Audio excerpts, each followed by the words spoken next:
What's up everybody, Stud City here, and in today's video we're going to be taking a look at my Lego MOC skyscraper that is a work in progress, aka WIP. This project is going to be taking a long time. I realize that as getting pieces has been quite difficult for this. I don't like paying bricklink prices just because it's going to be extremely expensive, so I'm kind of just waiting on the pick a brick from my local Lego stores, which is no problem. It's just getting to savor the time, and I get to work on this for a longer period of time. I think it's working out pretty good. This is kind of the last floor I've got to establish. It's very incomplete, however, it is coming along quite nicely. So there's really not much to show for that floor, so I'll go into more detail as we go closer to more of the finished floors. But a really quick recap, if you haven't seen my previous videos on this structure, it's going to be 9 stories, and the idea is to have 9 different floors that are all going to be Lego theme based. I think it's a really cool idea, something unique, something I came up with, and something I've never seen. But this would be floor number 4 out of the 5 that I currently have. And this one is more complete than the last. I've had almost enough pieces to complete it, but is still not enough. And that gets us to floor number 3, which is, I would say, 90% complete. For this floor, I decided the Harry Potter theme. I think it's a really good, came out really nice. The one thing I am missing are window pane pieces. That's a big miss there. And then also I was gonna add a layer of 1x1s just to give it more structural integrity. But overall, it's such a cool build, guys. I'm trying to like show it at different angles just so you can see inside there. There's a lot of loose pieces, so I don't want to flip it over, but something really cool. I'll do a full turnaround just so you can see it. These will actually probably get changed now that I got that pick-a-brick order not too long ago from our local guy in our Discord. So big shout out to him yet again. But I'll probably be filling those in with the glass paints in the back. But that completes floor number 3, our Harry Potter themed floor. And then here we go. Floor number 2 is a work in progress as well. I wanted an apartment style build, and I'm just kind of using random piece colors for the walls, but this one I can flip over. You can kind of see it. Nothing too spectacular yet. I've worked in a toilet and a room, and then a room and a toilet on this side, and this is kind of like from the elevator hatch, if you can see that. Just a little small hallway. Probably add some picture frames or something like that when I get more pieces. But the wall color is going to change, and this is just an overall idea of it. And definitely something to work towards, just like everything else in this build. But it's coming along quite nicely, and I'm thoroughly impressed with it. This one you can notice I added the extra layer of the plates on top all the way around. So like structurally, it's way better than the rest, and I think that adds a lot more stability in this build. And then that brings us to our last floor, which is the first floor, which we've had complete for some time, guys.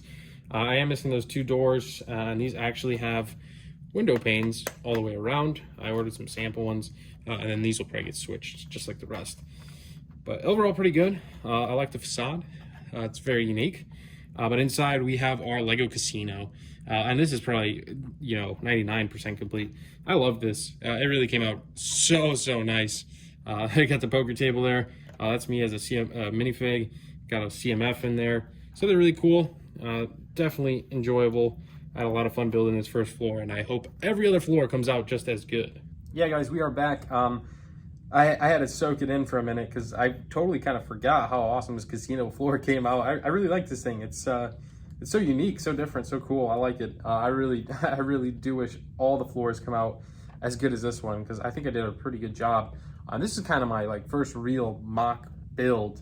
I built the Lego store MOC. I can link that in the end of this video. The half modular Lego store MOC, and that one is kind of based on a official Lego set with the Lego store, which is, I believe, in-store exclusive.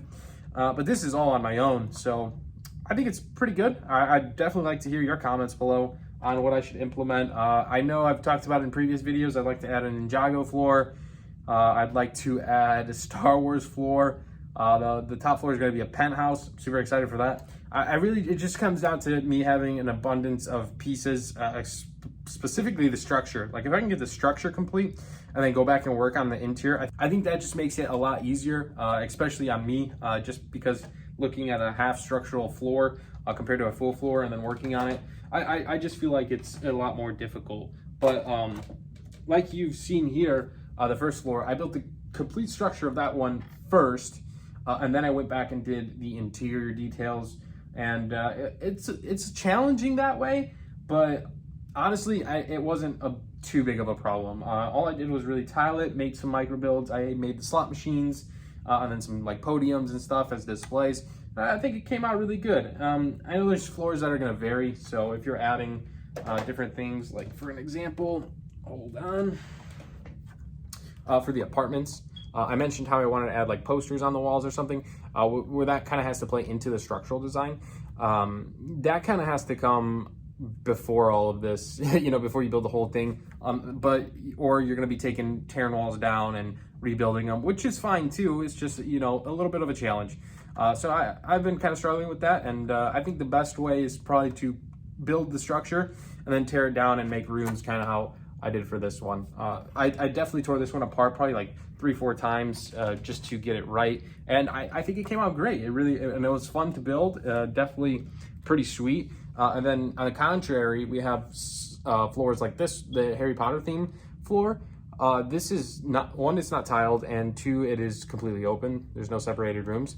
I really had a bunch of Harry Potter stuff I wanted to throw in there, and you know, like I had the huge table there with a bunch of Harry Potter minifigs, and just overall bunch of stuff you could just see in there. It's pretty sweet. Yeah, I like that. It's pretty cool. But yeah, you know, I just couldn't really separate it into rooms. So I think that was like the big thing, how it's going to contrast.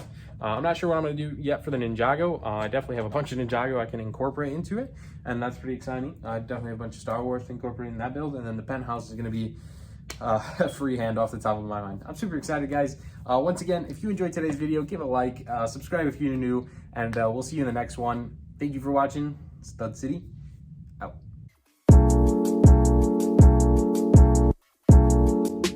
I need a better way to record, and I need more pieces. This is kind of cool. This is definitely from Ninjago. It's probably something I'll use in the build. I'll probably tear it apart and just use that snake head. That's pretty sweet, you know? Definitely little obstacles like that I can use into these floors. What are we at? 5 floors, so we need 4 more. I mean, well, 1, 2, 3 are complete. 2 are not even like halfway. Definitely need sand green, 1x2s, 1x1s. What else do we need? Dark blues, gray bricks. I think we're good on the windows. Floor pieces, like these big plates.